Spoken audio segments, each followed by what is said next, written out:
नमस्कार मित्रों, मैं हूं शिवम सिंह और स्वागत है आप सभी का शिवम एकेडमिया के इस ऑनलाइन लर्निंग प्लेटफॉर्म पे। प्यारे मित्रों, साथियों, आगे अनुजा हम गोरखपुर विश्वविद्यालय, लखनऊ विश्वविद्यालय, काशी विश्वविद्यालय, काशी विद्यापीठ विश्वविद्यालय और इलाहाबाद विश्वविद्यालय के जो जनरल स्टडी के क्वेश्चन, चाहे जीके के जो क्वेश्चन पूछे जाते हैं, जो डिफरेंट डिफरेंट कोर्स के, चाहे बीए के हों, चाहे बीकॉम के हों, चाहे एलएलबी के हों, चाहे बीए एलएलबी के हों, चाहे बीसीए के हों, चाहे एमबीए के हों, तो उसमें बहुत सारे क्वेश्चन पूछे जाते हैं, जिसमें history, geography, political science, economics के क्वेश्चन पूछे जाते हैं। तो उसी सेगमेंट को हम कवर करते हुए बहुत सारे वीडियो लेके आ रहे हैं और उसी एमसीक्यू सीरीज का ये चौथा वीडियो है जो आप लोगों के बीच में मैं लेकर आ रहा हूँ। आज का जो सेगमेंट है वो इतिहास का है और इतिहास में हम बात करने वाले हैं आधुनिक इतिहास के बारे में।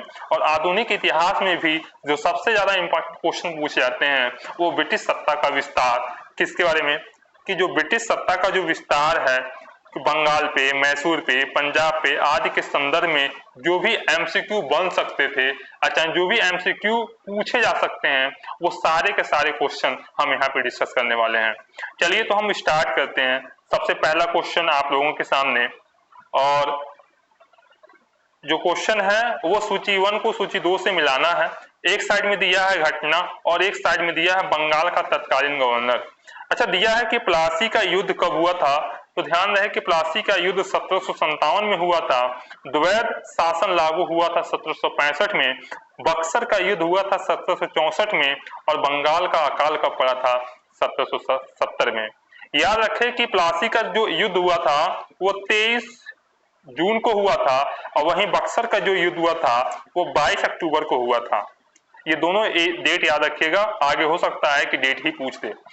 अब ये पूछ ले रहा है कि बंगाल का तत्कालीन गवर्नर कौन था। तो जब प्लासी का युद्ध 1757 में हुआ था तो रोजर नाम के एक व्यक्ति थे जो बंगाल के तत्कालीन गवर्नर थे। ठीक है। जब द्वैध शासन लागू हुआ था 1765 में तो रॉबर्ट क्लाइव वहां के तत्कालीन गवर्नर थे। बात क्लियर है। बक्सर का जब युद्ध हुआ था तो वेंसी टाट, ठीक है, टाट जो थे बंगाल के तत्कालीन गवर्नर थे। और बंगाल का जब अकाल पड़ा था 1770 में तो करटीहर जो थे वहां के क्या थे, तत्कालीन गवर्नर थे। यानी अगर इसका देखें तो सामने सामने सारे मैच हो जा रहा है, तो इसका राइट ऑप्शन हो जाएगा आपका पहला नंबर क्वेश्चन का पहला जवाब। ठीक है, चलिए ध्यान रहे कि जब प्लासी की लड़ाई हुई थी 1757 में, फिर याद रखना है, बाद में मैं चीजों को लिखते जाऊंगा जिससे सारे डेट भी याद हो जाएंगे। याद रखिएगा 23 जून। ठीक है। तो अंग्रेजी सेना का नेतृत्व किसने किया था, तो दिया है पहला क्वेश्चन रॉबर्ट क्लाइव, क्या Robert Clive, Hector Munro, Warren Hasting और इनमें से कोई नहीं। तो प्लासी का जब युद्ध हुआ था तो अंग्रेजी सेना का नेतृत्व किसने किया था, उस समय तो कौन था, रॉबर्ट क्लाइव ने अंग्रेजी सेना का नेतृत्व कर रहे थे। बात क्लियर है। वहीं चलिए तो देखते हैं कि बक्सर का जब युद्ध हुआ था 1764 में, कब हुआ था, 22 अक्टूबर को हुआ था। तो अंग्रेजी सेना का नेतृत्व करने वाला कौन था।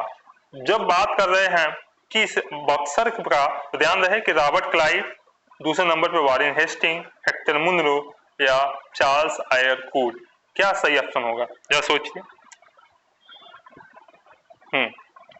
इसका सही ऑप्शन होगा कि जब बक्सर का जब युद्ध हो रहा था 1764 में तो हेक्टर मुनरो अंग्रेजी सेना का नेतृत्व कर रहे थे।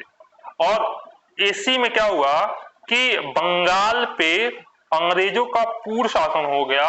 पहले प्लासी का युद्ध हुआ, प्लासी के युद्ध में कुछ उनको सफलताएं मिली और बक्सर के युद्ध होने के बाद वहां जब जीत मिली तो पूरे बंगाल पे अंग्रेजों ने शासन कर लिया। इस चीज को भी ध्यान रखिएगा। बंगाल का द्वैध शासन कब से कब तक चला, अभी ध्यान रखिएगा। अभी देखा ऑप्शन, एक तो पहला दिया है 1757 से लेकर 1767 तक, 1765 से लेकर 1793 तक, 1765 से लेकर 1772 तक, 1760 से लेकर 1793 तक। ठीक है। अभी अभी ऊपर ही बात हो रही थी कि जब द्वैध शासन हुआ था तो 1765 में हुआ था, यानी 1765 से स्टार्ट हुआ होगा। तो 1765 से ये भी नहीं स्टार्ट हो रहा है, 64 वाला भी नहीं स्टार्ट हो रहा है, ये 60 वाला भी नहीं स्टार्ट हो रहा है। स्टार्ट कौन हो रहा है, यानी 1765 से लेकर 1772 तक बंगाल का द्वैध शासन स्टार्ट हुआ था। याद क्लियर है? चलिए क्वेश्चन नंबर 5वें पे चलते हैं। बस 1798 ईस्वी में लॉर्ड वेलेस्ली द्वारा प्रस्तावित, किसके द्वारा?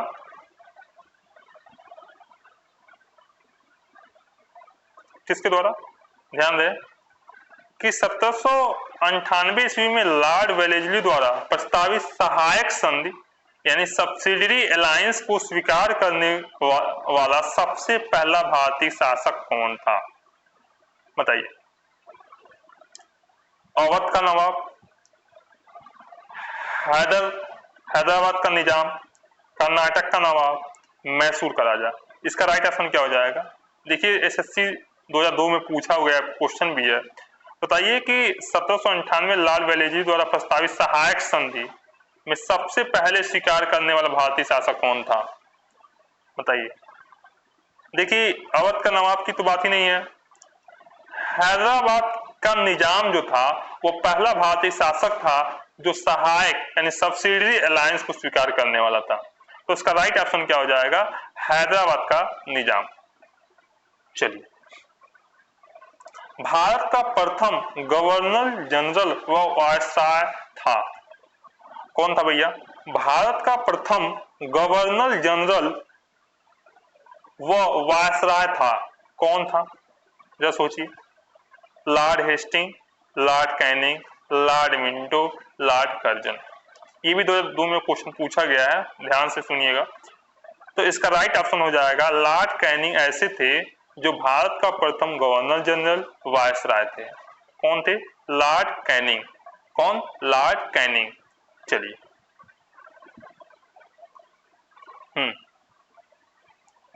तीसरे आंग्ल मैसूर युद्ध को रोकने के लिए टीपू सुल्तान ने अंग्रेजों के साथ कौन सी संधि की थी? बताइए। मैंगलोर की संधि, श्रीरंगपट्टनम की संधि, मैसूर की संधि या बदनूर की संधि? बताइए। तो तीसरे आंग्ल युद्ध को रोकने के लिए टीपू सुल्तान ने अंग्रेजों के साथ रंगपट्टनम की संधि की थी। ठीक है, तो ये ध्यान रहे कि रंगपट्टनम की संधि की थी। कब की थी? आंग्ल मैसूर के तीसरे युद्ध को रोकने के लिए। ठीक है। 8वां क्वेश्चन ये कह रहा है कि राजक्षय या हड़प नीति या जब्ती सिद्धांत यानी डॉक्ट्रिन ऑफ लैप्स किसके द्वारा लागू की गई थी? ठीक है, बताइए इसका राइट ऑप्शन क्या हो जाएगा? कि 8वां का बताइए कि राइट ऑप्शन क्या हो जाएगा?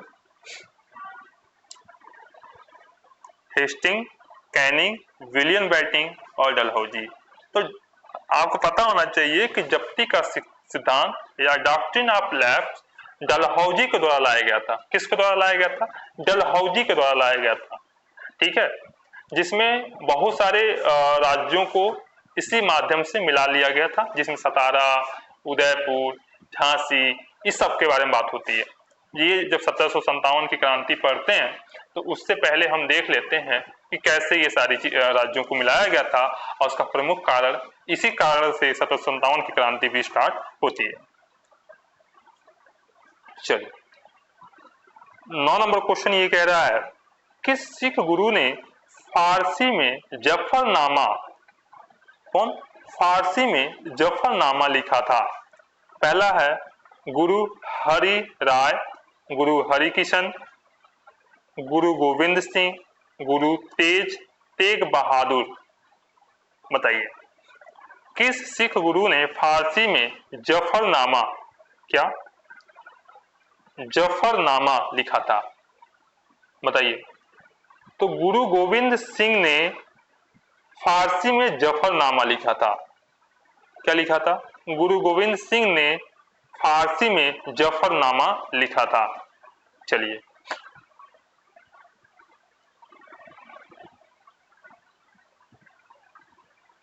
भारत में डाक व्यवस्था शुरू करने वाला ब्रिटिश गवर्नर जनरल कौन था?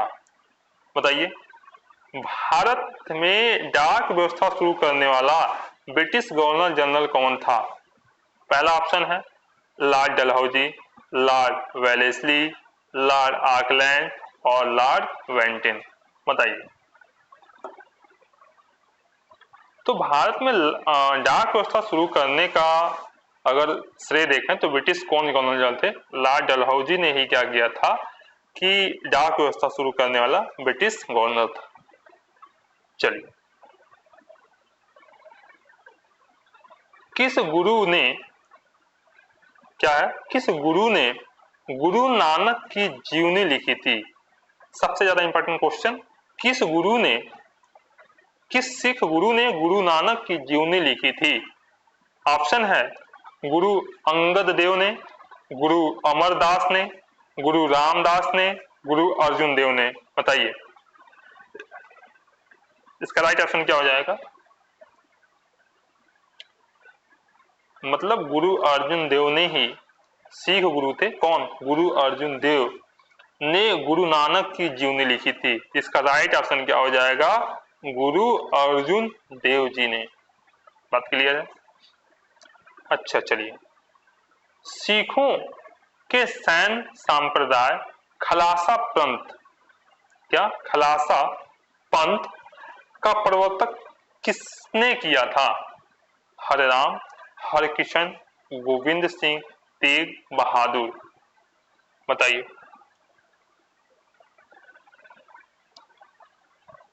तो हरगोविंद सिंह ने ही खलासा पंथ का प्रवर्तक कहा जाता है। किसको? गोविंद सिंह को।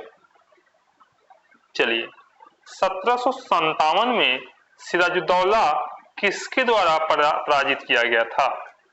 तो 1757 में सिराजुद्दौला किसके द्वारा पराजित किया गया था? बताइए। ऑप्शन है Canning, Hastings, Warren Hasting, Clive और कॉर्नवालिस। 1757 में सिराजुद्दौला किसके द्वारा पराजित किया गया था? तो रॉबर्ट क्लाइव के द्वारा सिराजुद्दौला को क्या किया गया था? पराजित किया गया था 1757 में। बात क्लियर है? चलिए,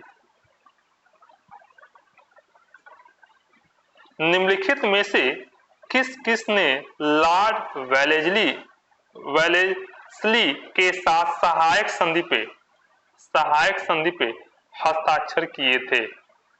पहला ऑप्शन है हैदराबाद के निजाम, दूसरा ऑप्शन है अवध के नवाब, मैसूर के राजा और बंगाल के नवाब।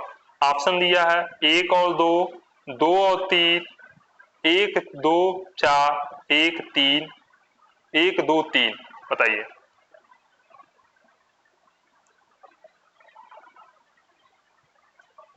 देखिए, हैदराबाद को तो भी देखे ही थे, अवध के नवाब ने भी वेलेस्ली के सहायक संधि पर हस्ताक्षर किया था, मैसूर के राजा भी, लेकिन बंगाल के गवर्नर के द्वारा नहीं किया गया था।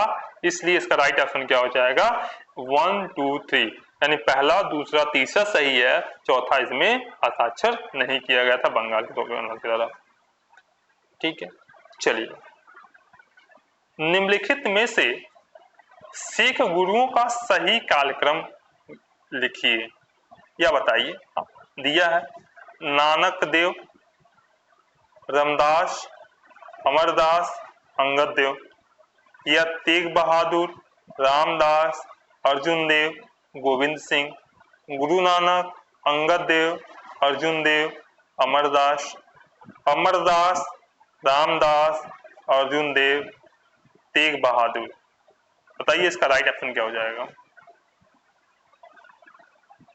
इसका राइट ऑप्शन क्या हो जाएगा? सही क्रम में लगाना है, जो कालक्रम बताया गया था उस कालक्रम के अनुसार। तो सबसे पहले अमरदास इस ऑप्शन के हिसाब से, रामदास, अर्जुन देव और तेग बहादुर क्या हो जाएगा? यही राइट आंसर हो जाएगा। चलिए,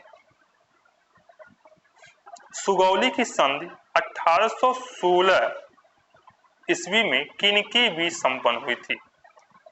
देखो, 1816 में मतलब नेपाल के साथ एक युद्ध हुआ था और उस युद्ध में सुगौली की संधि हुई थी 1816 में। ठीक है, तो किनके बीच संपन्न हुई थी वो पूछा है। ठीक है 16 का। ईस्ट इंडिया कंपनी और नेपाल के बीच में, ईस्ट इंडिया कंपनी मिथिला के बीच में, अवध के नवाब नेपाल के बीच में, ईस्ट इंडिया कंपनी और अवध के बीच में। तो अभी हमने बोला ना कि एक ही लड़ाई हुई थी किसके साथ, नेपाल के साथ, और उसी समय सुगौली की संधि हुई थी ईस्ट इंडिया कंपनी और नेपाल के साथ। चलिए, टीपू सुल्तान की मृत्यु 1799 ईस्वी में कहां पे हुई थी, सबसे ज्यादा इंपॉर्टेंट, बहुत सारे क्वेश्चंस आते हैं आपके दिमाग में। इसमें देखिएगा कि मैसूर में, कुर्ग में, श्रीरंगपट्टनम में या वांडीवास में हुआ था, बताइए। तो टीपू सुल्तान की मृत्यु 1799 में बताइए कहाँ हुई थी, तो श्रीरंगपट्टनम में हुई थी, याद है। और रंगपट्टनम की एक संधि भी हुई थी, याद रहे, किसके बीच में, आंग्ल मैसूर के तीसरे युद्ध में हुआ था, ये भी ध्यान रखना है।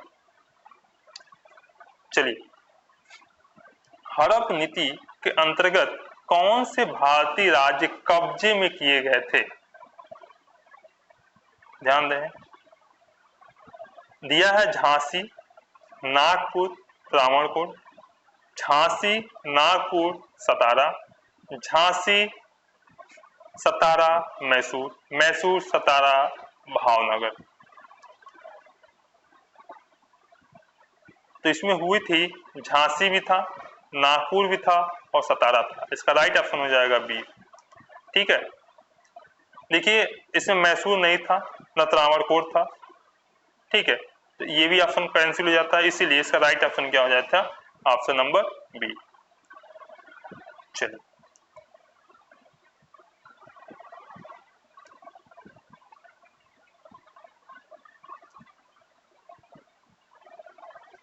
हाँ,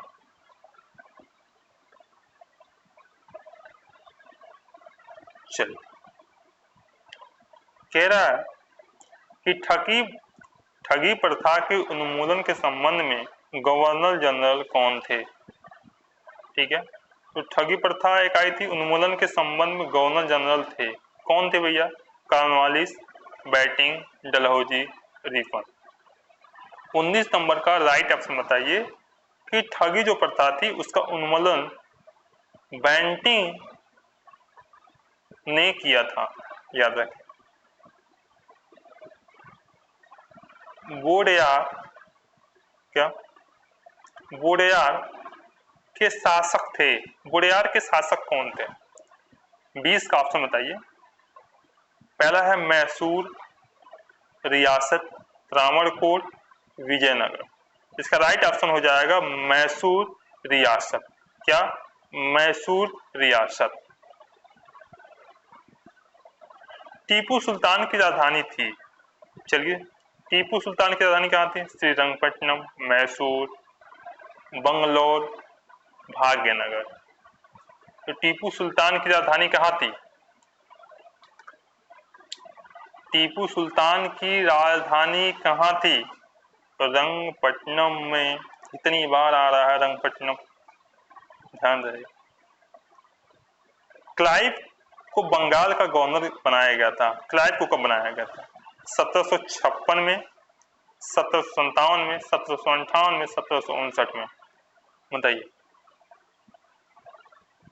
तो 1758 में बंगाल का गवर्नर बनाया गया था, किसको, क्लाइव को, ठीक है। चलिए, ऑप्शन चलिए, भारत का प्रथम गवर्नर जनरल कौन था, बताइए भाई। भारत का प्रथम गवर्नर जनरल कौन था, Warren Hasting, Cornwallis, William Bentinck, Lord Canning.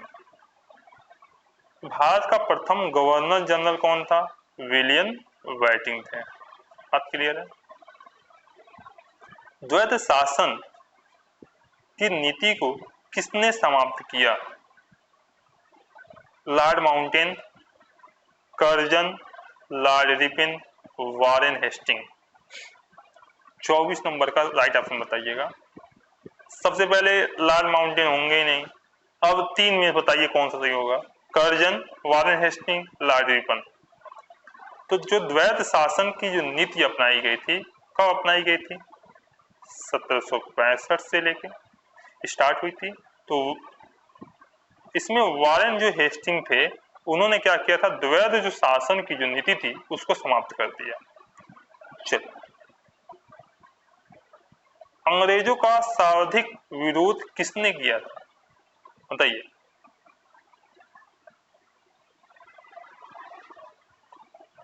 राजपूतों ने, मुगलों ने, सिखों ने या मराठों ने?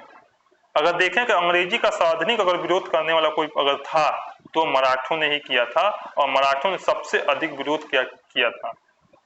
ठीक है, चलिए, प्लासी का युद्ध 1757 ईस्वी में अत्यधिक ऐतिहासिक महत्व था क्योंकि इसमें भारत में फ्रेंच शक्ति का अंत कर दिया गया। इसमें बंगाल में ब्रिटिश वर्चस्व के लिए मार्ग प्रशस्त किया गया और उसके बाद संपूर्ण भारत से ब्रिटिश नियंत्रण के लिए सत्ता खुल गया। एडमिरल वास्टन या कर्नल क्लाइव के अधीन सारी सेना को सफाया हो गया या सिराजुद्दौला के खिलाफ सभी विश्वघाती मारे गए।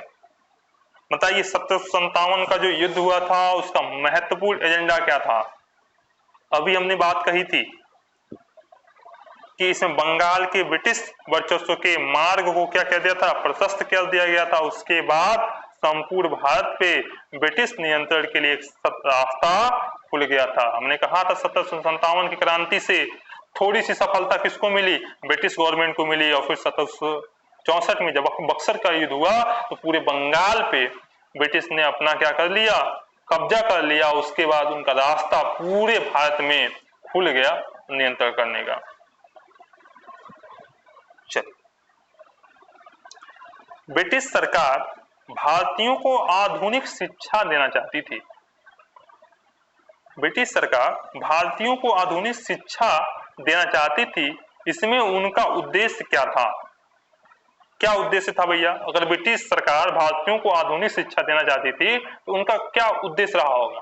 वो तो अपने हित के लिए सोचते होंगे, भारतीयों के हित के लिए सोचते नहीं होंगे। तो यानी उनके काम की कुछ बातें होंगी। तो ऑप्शन पढ़ते हैं और देखते हैं क्या करने के लिए। भारत में अपनी राजनीतिक सत्ता को क्या, भारत में अपनी राजनीतिक सत्ता को न्यू सुदृढ़ करना, या भारत में शिक्षा के स्तर को ऊपर उठाना, भारत में जन साक्षरता का विकास करना, या निरक्षर भारतीयों को अदर व्याप्त अराजकता से दूर रखना। बताइए राइट ऑप्शन क्या हो जाएगा? इसका राइट ऑप्शन क्या हो जाएगा? वो भारत में शिक्षा का स्तर को उठाना नहीं चाहते थे, उनका मेन उद्देश्य ही नहीं था। भारत में जन साक्षरता विकास भी नहीं करना चाहते थे, भारतीयों को अंदर व्याप्त अराजकता को दूर भी नहीं कर रहे थे। उनका मेन उद्देश्य ये था कि अगर हम आधुनिक शिक्षा को लेकर आएंगे तो भारत में अपनी राजनीतिक सत्ता को न्यू को सुदृढ़ कर पाएंगे। इसका राइट ऑप्शन हो जाएगा ए। चलिए, प्रशासनिक अव्यवस्था या कुशासन के आधार पे डलहौजी ने किस राज्य को ब्रिटिश साम्राज्य में मिला लिया? याद रहे कि प्रशासनिक अव्यवस्था कुशासन के आधार पे डलहौजी ने किस राज्य को ब्रिटिश साम्राज्य में मिला लिया? अवध, उड़ीसा, बर्मा या संयुक्त प्रांत? बताइए राइट ऑप्शन क्या हो जाएगा?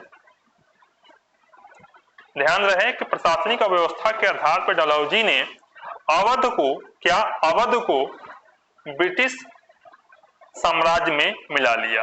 ओके, चलिए 29 नंबर क्वेश्चन देखिए क्या लिखा रहा है कि आदि ग्रंथ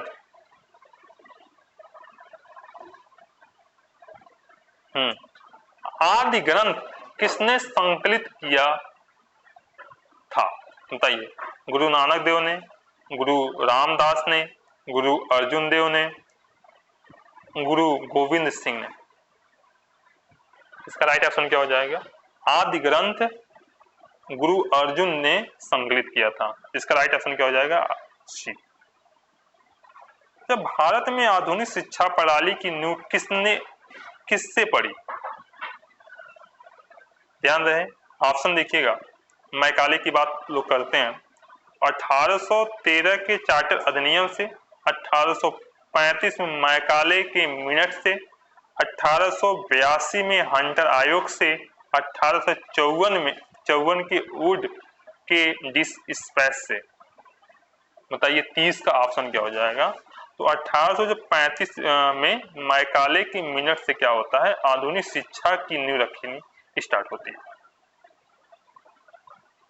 निम्नलिखित का सही कालानुक्रम क्या होगा? ठीक है, याद रखिए कालाक्रम पूछ रहा है। सबसे पहले रॉबर्ट क्लाइव, वेस्टिंटार्ट, वारेन हेस्टिंग, कटियार। बताइए 31 का सही बताइए, ऑप्शन बताइए। सबसे पहले रॉबर्ट क्लाइव, ठीक है, वेस्टिंटार्ट, कटिहार और लास्ट में आते हैं वारेन हेस्टिंग। यानी इसका राइट ऑप्शन हो जाएगा 1 2 4 3। कोई ऑप्शन दिख रहा है? हाँ, बी वाला ऑप्शन यही है, बी का 31 का बी सही हो जाएगा।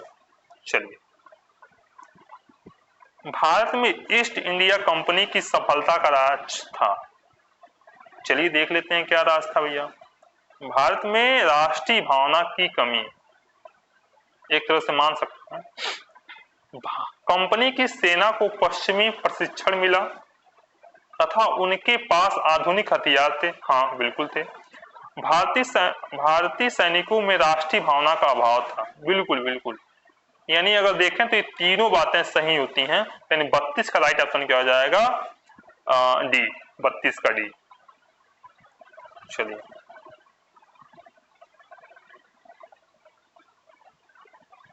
भारत में निम्नलिखित वायसरायों में, ध्यान से सुनिएगा मेरी बात, भारत में निम्नलिखित वायसरायों में किसके काल में Indian Penal Code, Civil Procedure Code और क्रिमिनल प्रोसीजर कोड पारित किए गए थे? तो किसके शासन काल में, किस वायसराय के शासन काल में?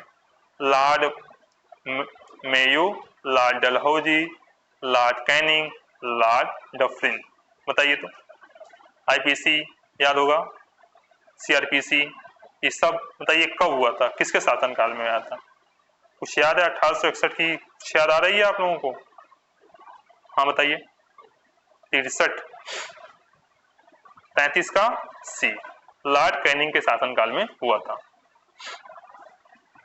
निम्नलिखित में से ब्रिटिश सरकार का वह गवर्नर जनरल था जिसने भारत में डाक टिकट शुरू किए थे? अच्छा, डाक टिकट कब शुरू हुई थी? किसके गवर्नर जनरल के काल में? लॉर्ड डलहौजी के, विलियम बेंटिंग के, कैनिंग के, ऑकलैंड के। बताइए 34 का राइट ऑप्शन क्या हो जाएगा? तो डलहौजी के शासन काल में ही डाक शुरू की गई। चलिए, सती प्रथा का अंत करने तथा ठगी प्रथा को समाप्त करने का श्रेय किसको बताया जाता है? बहुत अच्छा क्वेश्चन है। Lord Dalhousie, Lord William Bentinck, Auckland, वो कैनिंग। बताइए राइट ऑप्शन क्या हो जाएगा इसका? ठगी प्रथा का अंत करने व ठगी प्रथा को समाप्त करने का श्रेय किसको जाता है? किसको जाता है? तो लॉर्ड विलियम बेंटिंग को यह श्रेय जाता है। निम्नलिखित में से अवध को स्वायत्त राज्य का संस्थापक कौन थे? बिल्कुल, बहुत अच्छी क्वेश्चन ये भी है। सिजाउद्दौला, ठीक है, सादक खान, सदफगंज, शेख खां। बताइए 36 का राइट ऑप्शन क्या हो जाएगा? तो बंगाल को स्वायत्त राज्य के जो संस्थापक थे वो सादत खान या बुरहान उल मुल्क जी थे। याद रखिएगा, ये सीरियस एग्जाम 2004 में पूछा गया क्वेश्चन भी है, ध्यान रहे। निम्नलिखित में से किसने मीर कासिम और सिराजुद्दौला के साथ मिलकर अंग्रेजी ईस्ट इंडिया कंपनी पर युद्ध घोषित किया और वे बाद में बक्सर के युद्ध में अंग्रेजों से पराजित हुए। ठीक है, जहांदार शाह, फर्रुख सैयद, मोहम्मद शाह, शाह आलम द्वितीय। बताइए किसने मीर कासिम और सिराजुद्दौला के साथ मिलकर अंग्रेजी ईस्ट इंडिया कंपनी युद्ध घोषित किया और बाद में बक्सर के युद्ध में अंग्रेजों के से पराजित हुए? 37 का राइट ऑप्शन क्या हो जाएगा? शाह आलम द्वितीय। क्या? शाह आलम द्वितीय। चलिए, ईस्ट इंडिया कंपनी और बंगाल के नवाब के बीच प्लासी का युद्ध हुआ था, समय मुगल सम्राट कौन था? बताइए मुगल सम्राट कौन रहा होगा? प्लासी का युद्ध हो रहा है, प्लासी का युद्ध 1757 में हो रहा है। ये भी याद रखना है कि 23 जून को हो रहा है। ठीक है, तो उस समय मुगल सम्राट कौन था? 38 का राइट ऑप्शन बताइए। आलमगीर द्वितीय ही थे जो उस समय मुगल साम्राज्य के सम्राट थे। ऐसा हुआ था कि जब 1707 ईस्वी में औरंगजेब की मृत्यु हो गई थी तो मुगल साम्राज्य में ऐसा कोई था नहीं कि जो लंबे समय तक मुगल साम्राज्य को ले चले। ठीक, तब धीरे धीरे छोटे छोटे पार्ट में बहुत सारे मुगल सम्राट बने। ठीक है, उसी में एक थे आलमगीर द्वितीय।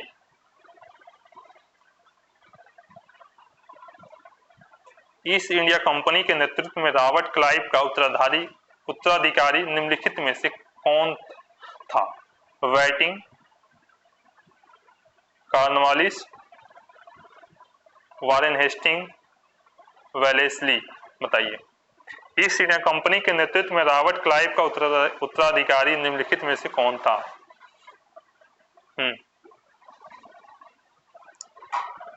रॉबर्ट क्लाइव का उत्तराधिकारी कौन था? वारेन हेस्टिंग था। नवाब सिराजुद्दौला व ईस्ट इंडिया कंपनी के बीच संघर्ष का प्रमुख कारण था? बताइए, 40 नंबर क्वेश्चन तक पहुंच गए हम लोग। अंग्रेजों ने सिराजुद्दौला को राज्यारोहण का विरोध किया, अंग्रेजों ने व्यापार छूटों का दुरुपयोग किया, अंग्रेजों ने बंगाल में फ्रांसीसियों के उपनिवेश और चंद्रनगर पर हमला किया, काला कारावास यानी ब्लैक होल की घटना का होना। राइट ऑप्शन बताइए 40 का।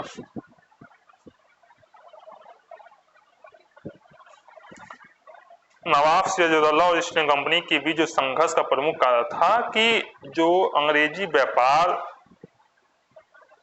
ने व्यापार छूटों का दुरुपयोग किया था, यही बात थी। इसीलिए सिराजुद्दौला और ईस्ट इंडिया कंपनी के बीच में युद्ध का प्रमुख कारण था। चलिए, प्लासी के युद्ध में केवल कुछ सरदारों ने सिराजुद्दौला का साथ दिया था, वे सरदार कौन थे? याद रहेगा, मोहनलाल, राय दुर्लभ, राजवल्लभ, मीर मदान, खादिम खान। तो बताइए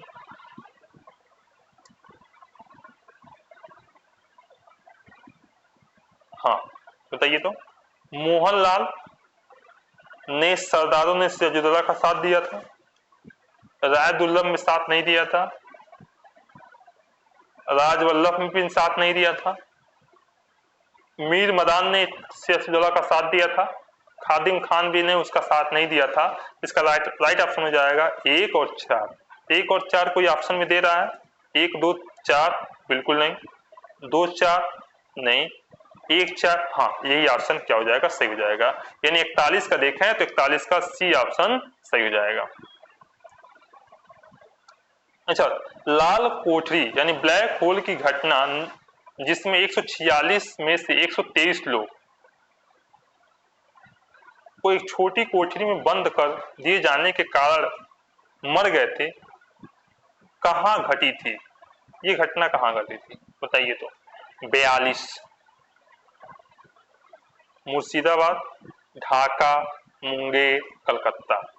लाल कोठरी यानी ब्लैक होल की घटना कलकत्ता में हुई थी, ध्यान रहे। कहाँ पे हुई थी? कलकत्ता में। यानी 42 का राइट ऑप्शन क्या हो जाएगा? डी।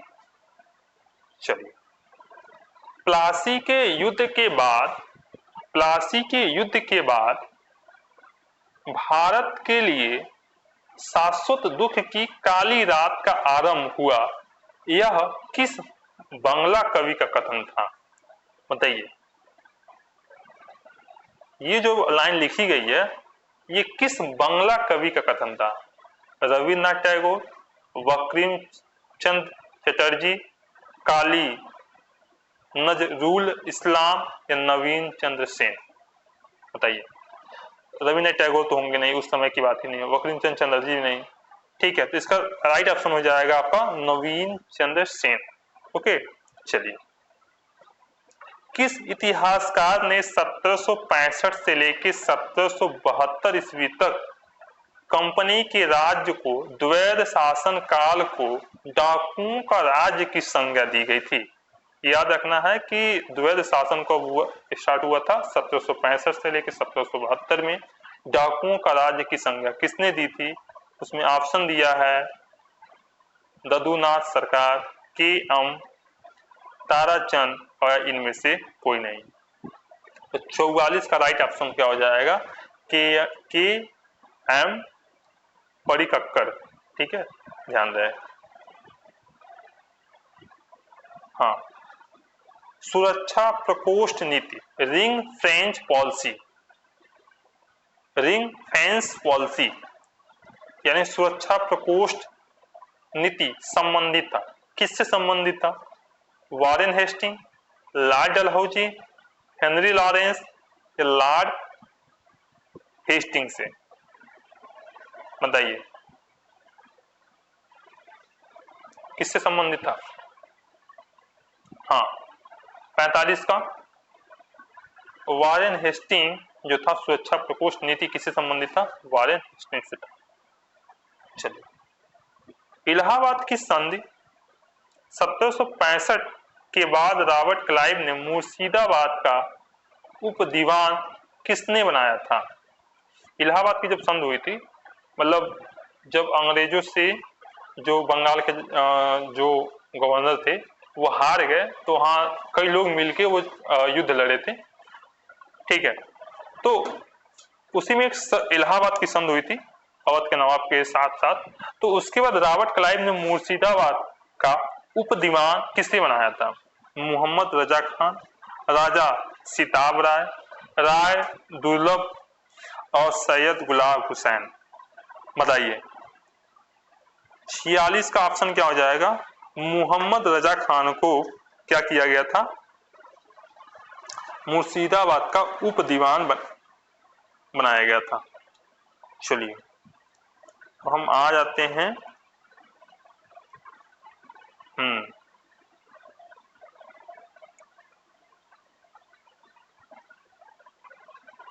निम्नलिखित में से किस भारतीय को रॉबर्ट क्लाइव ने बिहार का नायब दीवान नियुक्त किया था?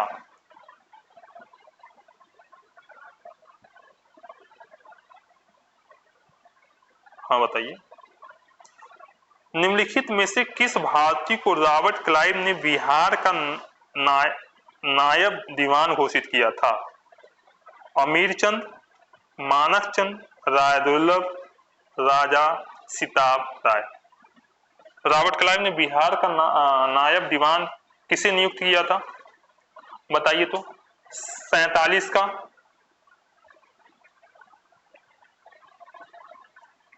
राजा सिताब राय। क्लियर है, आगे चलते हैं। रणजीत सिंह ने सुप्रसिद्ध कोहिनूर हीरा, क्या कोहिनूर हीरा प्राप्त किया था? शाह शुजा से, जमा शाह से, दोस्त मोहम्मद से और शेर अली से? तो पानी पीते हैं, आप लोग बताइए।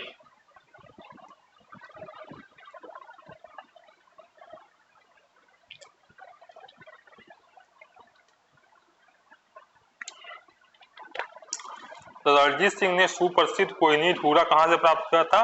शाह शुजा से। इसका राइट ऑप्शन क्या हो जाएगा? ए। चलिए, ब्रिटिश जनरल जिसने हैदर अली को पोर्टोनोवा के युद्ध में हराया, वो कौन थे बताइए? Captain Popham, sir Eyre Coote, sir Hector Munro, general Goddard. बताइए 49 का राइट ऑप्शन क्या हो जाएगा? ब्रिटिश जनरल जिसने हैदर अली को इस युद्ध में हराया था वो कौन था? Sir Eyre Coote. महाराजा रणजीत सिंह के उत्तराधिकारी थे। अच्छा, महाराजा रणजीत सिंह कहाँ के राजा थे, कोई बताएगा? बताइए तो। चलिए पंजाब मान लेते हैं, ठीक है। आपको बताना है कि जब ये पंजाब के राजा हुआ करते थे, ठीक है, तो इनकी राजधानी कहाँ थी? कमेंट बॉक्स में जरूर बताइएगा। हरि सिंह नलवा, खड़क सिंह, शेर सिंह, नौनिहाल सिंह। राइट ऑप्शन बताइए तो। महाराजा रणजीत सिंह के उत्तराधिकारी कौन थे? 50। खड़क सिंह क्या थे? इसके उत्तराधिकारी थे। निम्नलिखित में से कौन सुमेलित नहीं है? ध्यान रहे, नहीं वाला जो क्वेश्चन है वो जरूर पूछता है। लॉर्ड कॉर्नवालिस अस्थायी बंदोबस्त, ठीक है, ये तो बात एकदम सही है। लॉर्ड वेलेस्ली सहायक संधि, बिल्कुल बात सही है। लॉर्ड हेस्टिंग द्वितीय आंग्ल मराठा युद्ध, नहीं, ये दोनों ऑप्शन तो सही है, ये वाला मुझे डाउट है, तो सब देख लेते हैं। लॉर्ड बैटिंग 1829 का 17वां रेगुलेशन, हाँ ये भी बात सही है, लेकिन इसका राइट ऑप्शन क्या हो जाएगा? बी, लॉर्ड हेस्टिंग द्वितीय आंग्ल मराठा युद्ध में नहीं थे। तो कौन था ये आपको बताना है।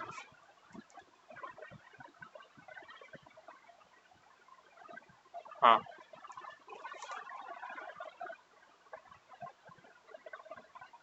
हाँ, किस सिख गुरु ने विद्रोही राजकुमार खुसरो की सहायता, ठीक है, ध्यान देना है कि किस गुरु ने विद्रोही राजकुमार खुसरो की सहायता धन व आशीर्वाद से की थी? गुरु हरगोविंद, गुरु गोविंद सिंह, गुरु अर्जुन देव, गुरु तेग बहादुर। इसका राइट ऑप्शन क्या हो जाएगा बताइए तो। इसका राइट ऑप्शन हो जाएगा गुरु अर्जुन देव ने क्या किया था? विद्रोही राजकुमार खुसरो की सहायता में धन व आशीर्वाद से की थी। चलिए, सबसे अधिक निर्णायक युद्ध जिसने अंग्रेजों के भारत में प्रभुत्व को स्थापित कर दिया, कौन सा? प्लासी का युद्ध, बक्सर का युद्ध, पाड़ीवास का युद्ध, पानीपत का तृतीय युद्ध। 1757, 1764, 1764, ठीक है। कौन था भैया 53 का? भैया ने कहा ना थी कि बक्सर के युद्ध के बाद हो गया था। चलिए, 1 नवंबर 1858 को महारानी विक्टोरिया का घोषणा पत्र इलाहाबाद में पढ़कर सुनाया था। आपको पता है कि 1757 में जब क्रांति हुई थी, 1757 क्रांति के बाद तो ब्रिटिश जो सरकारें थी उसमें खलबली मच गई, कितना बड़ा विद्रोह हुआ, और इस विद्रोह की भनक लंदन पहुंची, महारानी विक्टोरिया ने पहुंचा, और उसी समय 1858 भारत शासन अधिनियम लेकर आया गया था।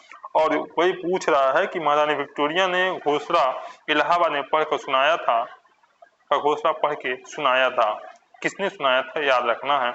ऑप्शन दिया है Lord William Bentinck, Lord Canning, ठीक है, लॉर्ड बर्नहम और सर हारकोर्ट बटलर ने।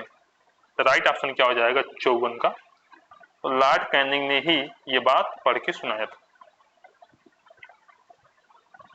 रणजीत सिंह किस मिसल से संबंधित है? ध्यान रहे, सुकर चकिया, सधावालिया, अहलूवालिया, रामगढ़िया। तो इसका राइट ऑप्शन क्या हो जाएगा 55 का ए, सुकर चकिया मिस्र के रणजीत सिंह थे।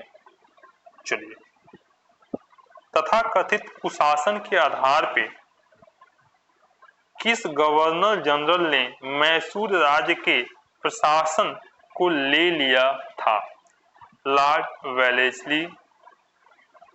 वेलेस्ली ने, लॉर्ड हेस्टिंग ने, ठीक है, लॉर्ड विलियम बेंटिंक ने और लॉर्ड हार्डिंग ने। इसका राइट ऑप्शन क्या हो जाएगा? 56 का राइट ऑप्शन क्या हो जाएगा? लॉर्ड विलियम बेंटिंक ने ही क्या किया था? तथा कथित सुशासन के आधार पे लॉर्ड विलियम बेंटिंक जनरल ने मैसूर राज्य को प्रशासन में को ले लिया था। चलिए आगे चलते हैं। अच्छा, किसने अपनी राजधानी मुर्शिदाबाद से मुंगेर हस्तांतरित की थी? बताइए तो। अलीवर्दी खान, सिराजुद्दौला, मीर जाफर, मीर कासिम।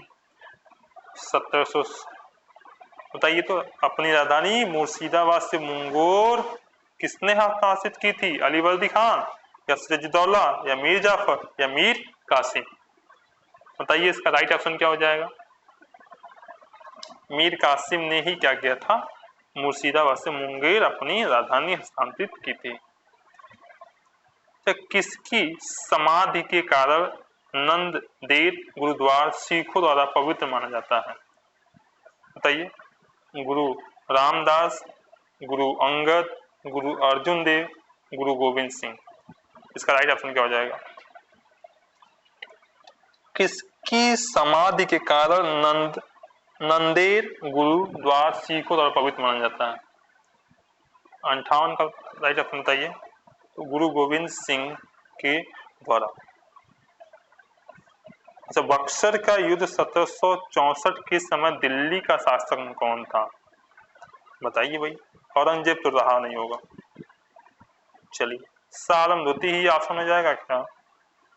बिल्कुल वही होना चाहिए। चलिए,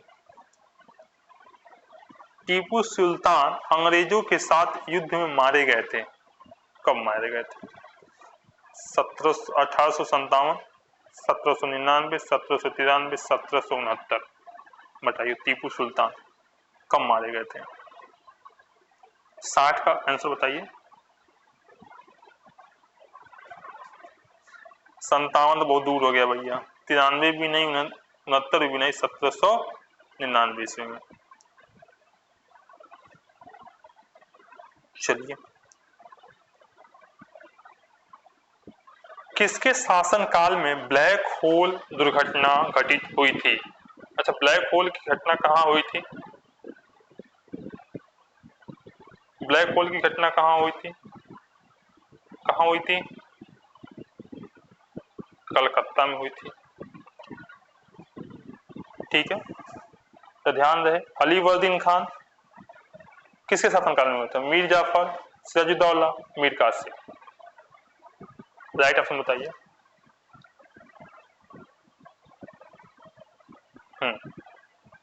Siraj-ud-Daulah is the right option. Sirajuddaula का काल में ही ब्लैक होल की घटना हुई थी और ये कलकत्ता में हुई थी, जिसमें 146 लोग बैठे हुए थे। ठीक है, और इसमें से 123 लोगों की छोटे से कमरे में बंद कर दिया गया था और उसमें 123 लोगों की मौत हो गई थी। चलिए, सिखों के अंतिम गुरु कौन थे? गुरु अर्जुन देव, गुरु गोविंद सिंह, गुरु तेग बहादुर या इनमें से कोई नहीं? 62। गुरु गोविंद सिंह, ठीक है, सिखों के अंतिम गुरु थे। निम्नलिखित में से कौन सा युद्ध था जिसने भारत में ब्रिटिश प्रभुत्व का आरंभ किया था? तो वही था भैया, प्लासी का युद्ध था। राइट ऑप्शन क्या हो जाएगा? 63 का ए। अब पूरी तरह से बंगाल पे कौन कर दिया था? 64 में। याद रखें, यानी इसका राइट ऑप्शन क्या हो जाएगा? प्लासी का युद्ध। प्लासी का युद्ध कब हुआ था? 1757, 1764। ठीक है, 1700, 1857। डिंडुगुल नाम है कहाँ का? केरल के एक पश्चिमी बिहार का, तमिलनाडु में एक नगर का, कर्नाटक में एक त्योहार का, आंध्र प्रदेश में एक तटीय नगर का। बताइए। डिंडीगुल नाम है, 64 का क्या हो जाएगा बताइए। तमिलनाडु के एक नगर का नाम है। ओके, चलिए। बंगाल के किस गवर्नर के समय में सरकारी खजाना मुर्शिदाबाद से कलकत्ता हस्तांतरित किया गया था? बताइए। रॉबर्ट क्लाइव, ठीक है, Vensi tart tier, Warren Hastings. 65 का राइट ऑप्शन बताइए। खजाना मुर्शिदाबाद से कलकत्ता वारेन हेस्टिंग के शासन में किया गया था। तो किस अधिनियम के तहत वारेन हेस्टिंग बंगाल के प्रथम गवर्नर जनरल बनाए गए थे? किस अधिनियम बताइए तो। वारेन हेस्टिंग 1773 का रेगुलेटिंग एक्ट, 1793 का चार्टर एक्ट, 1813 का चार्टर एक्ट, 1833 का चार्टर एक्ट। बताइए। 66 का आंसर बताइए। तो 1773 के रेगुलेटिंग एक्ट के बाद वारेन हेस्टिंग बंगाल के प्रथम गवर्नर जनरल बनाए गए थे। किसके समय में कलकत्ता में प्रथम न्यायालय की स्थापना की गई थी? रॉबर्ट क्लाइव, ठीक है, वेंसी टार्ट्स, वेरेल लेस्ट, वारेन हेस्टिंग्स। बताइए। थोड़ी सी प्रोनाउंसिएशन में कभी कभी गलती हो रही होगी, उसका मेन रीजन क्या है कि मुझे थोड़ी सी टंग टाई की प्रॉब्लम है, ठीक है, तो कृपया उसको एडजस्ट करिएगा आप लोग। हाँ, बताइए तो। प्रथम न्यायालय की स्थापना के समय सब मान लीजिए कि वारेन हेस्टिंग ही रहे होंगे। क्यों? क्योंकि 1774 में हुआ था, ठीक है, 1773 में रेगुलेटिंग एक्ट आया था, उसी समय वारेन हेस्टिंग थे ही, तो Warren Hasting is the right option. Bengal के किस गवर्नर जनरल के काल में ईस्ट इंडिया एक्ट 1784 पारित किया गया था? बताइए।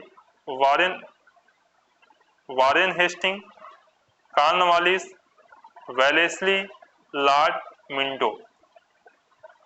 68 का राइट ऑप्शन क्या हो जाएगा? वारेन हेस्टिंग में ही क्या हुआ था कि ये पारित हुआ था।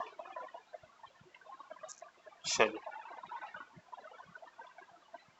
निम्नलिखित में से कौन सा युग्म सही सुमेलित है? चलिए देखते हैं कौन सा सही सुमेलित है। ऑप्शन देखते हैं। 1767 से 69 तक प्रथम आंग्ल मराठा युद्ध, दूसरा 1790 से लेके 92 तक तृतीय मैसूर युद्ध, 1824 से लेकर 1826 के प्रथम आंग्ल बर्मा युद्ध, 1845 से लेकर 1846 तक द्वितीय आंग्ल सिख युद्ध। बताइए।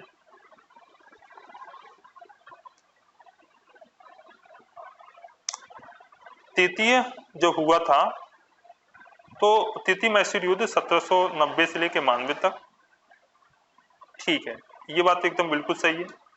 1824 से लेकर 26 तक आंग्ल बर्मा युद्ध हुआ था, बिल्कुल सही है।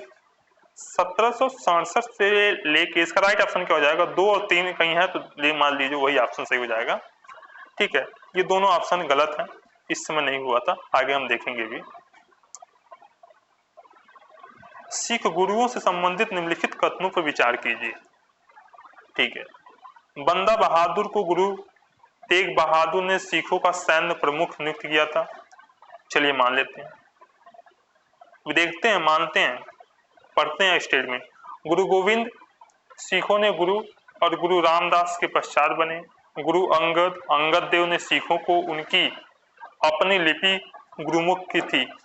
तो इसका राइट ऑप्शन क्या हो जाएगा? ये कह रहा है कि निम्नलिखित विचार कीजिए और उपयुक्त में से जो सही ऑप्शन हो उसका आंसर दीजिए। हाँ, बंदा गुरु बहादुर गुरुदेव ने सिखों को सैन्य प्रमुख नियुक्त किया था? नहीं भैया, बिल्कुल नहीं। गुरु अर्जुन देव सिखों के गुरु और गुरु रामदास के पश्चात बने, बिल्कुल ये बात सही है, ठीक है।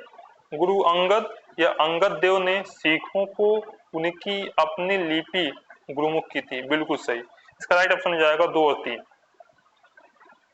ठीक है, 70 का क्या हो जाएगा?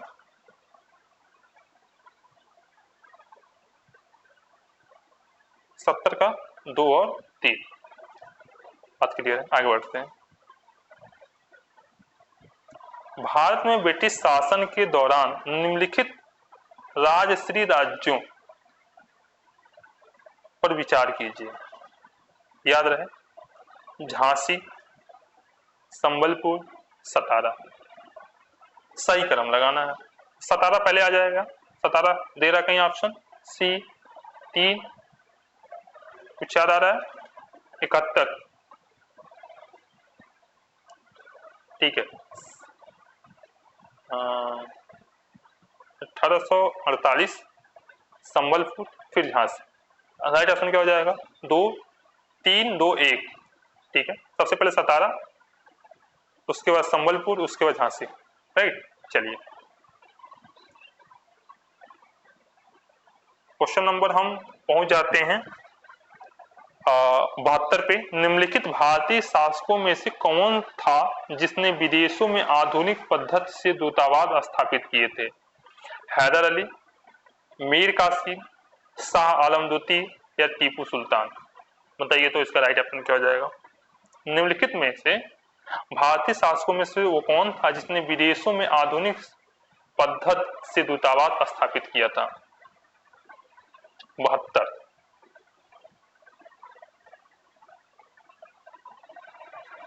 बताइए। टीपू सुल्तान ने ही ऐसे व्यक्ति थे जिन्होंने क्या किया था? आधुनिक दूतावास स्थापित किया था।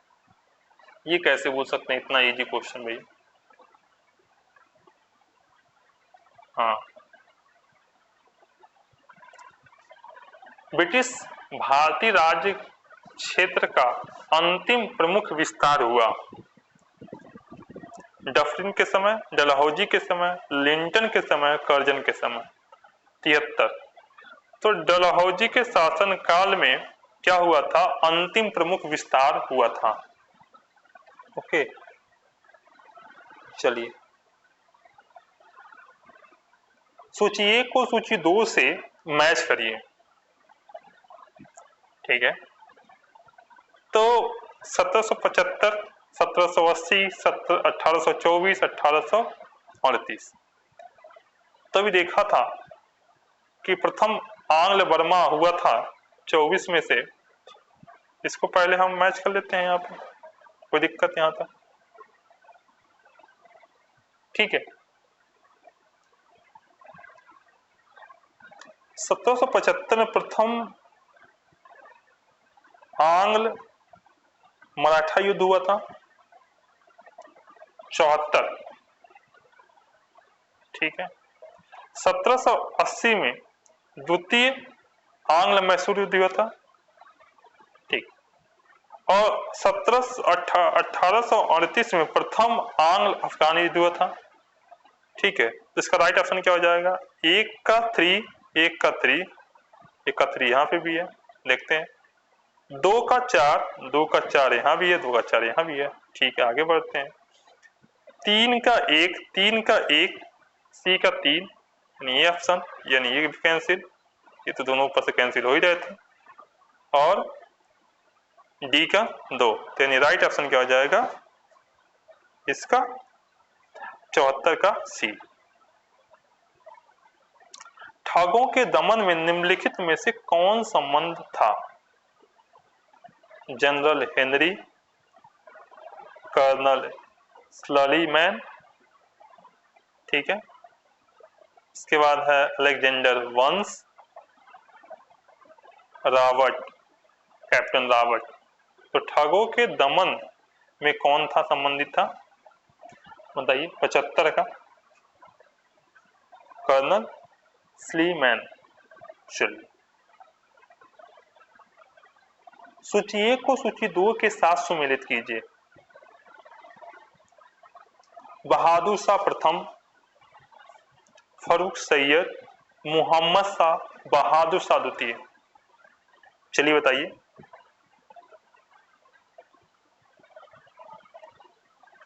76 का।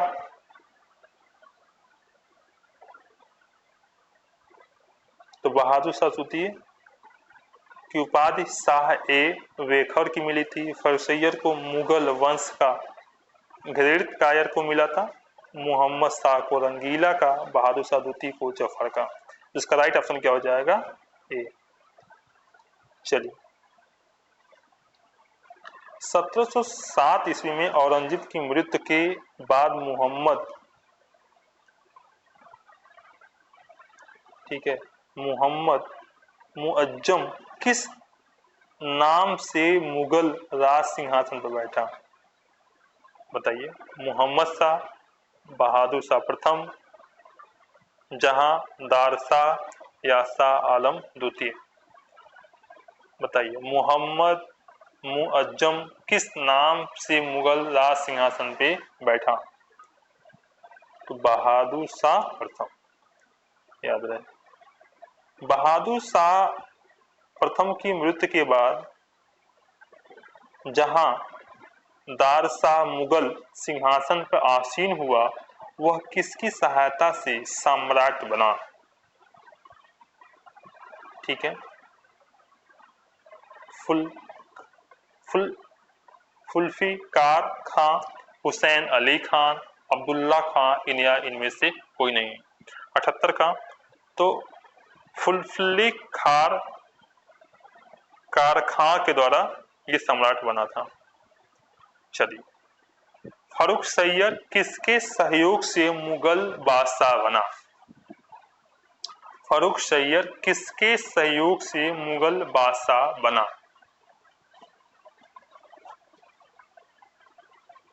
पहला जुल्फिकार खां, सैयद बंधु मोहम्मद, अमीर खान, मीर जुमला।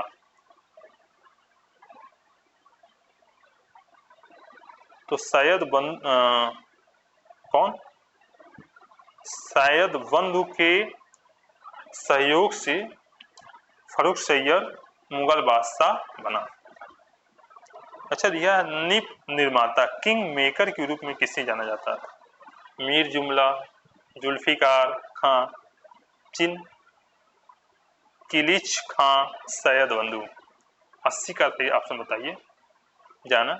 सैयद बंधु को क्या कहता है? किंग मेकर का पद दिया जाता है। चलिए आगे बढ़ते हैं। सैयद बंधु ने मराठों के सहयोग से किस मुगल सम्राट को सत्ताच्युत कर हत्या कर दी?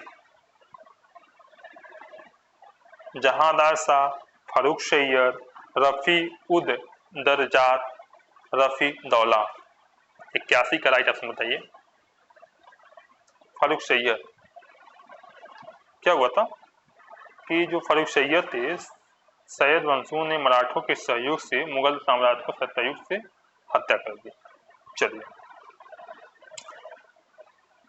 सैयद बंधु ने किस किस को बादशाह बनाने का काम किया? तो ये मैंने कहा किंग मेकर के रूप में जाने जाते थे सैयद बंधु। तो किसको किसको ये बादशाह बनाए थे? फर्रुखसैयद, रफी उद रतजात, रफी उद दौला, मोहम्मद शाह। ऑप्शन दिया है 1 2 3, 1 2 4, 1 2 3 4, 1 3 4। 82 का ऑप्शन बताइए। तो फारूक अय्यर को भी बनाए थे क्योंकि किंग मेकर का जाते थे, दरजात को भी, रफी उद्दौला को भी, मोहम्मद शाह, सबको इन्होंने बनाया था। इसका राइट ऑप्शन हो जाएगा 82 का सी। 82 का क्या हो जाएगा? सी।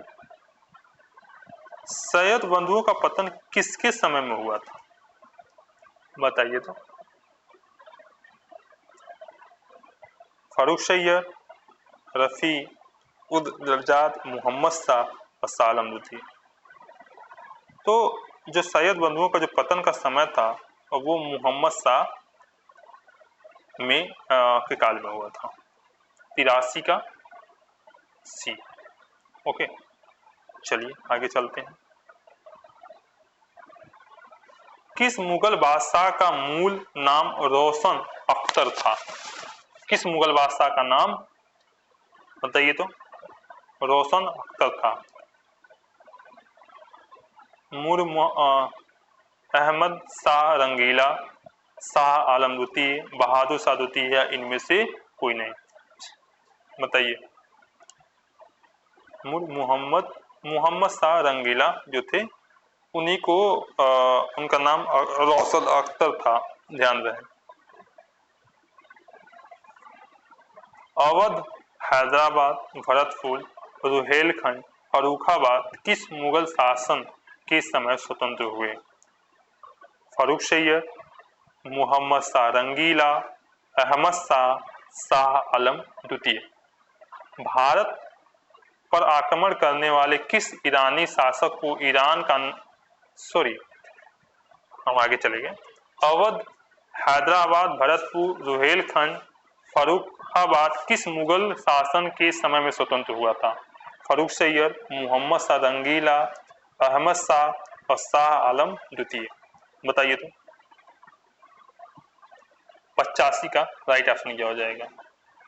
तो मोहम्मद शाह रंगीला ने अवध, हैदराबाद, भरतपुर, रुहेलखंड, फर्रुखाबाद के शासनकाल में ये स्वतंत्र हुए। ठीक है, तो आज का बस 85 क्वेश्चन आज हो गए, 85 क्वेश्चन। इसी को हम नेक्स्ट वीडियो में आगे बढ़ाएंगे। और ये वीडियो अगर समझ में आया हो तो कमेंट बॉक्स में जरूर करें, और ये सीरीज कैसा लग रहा है आपको कमेंट बॉक्स में बताएंगे, क्योंकि आप लोगों का कमेंट ही हमें प्रोत्साहित करता है कि मैं ऐसी वीडियो बनाऊं। ठीक है, तो फिर मिलते हैं एक नए वीडियो में, तब तक बने रहिए हमारे चैनल पर, फिर मिलते हैं एक नई वीडियो के साथ।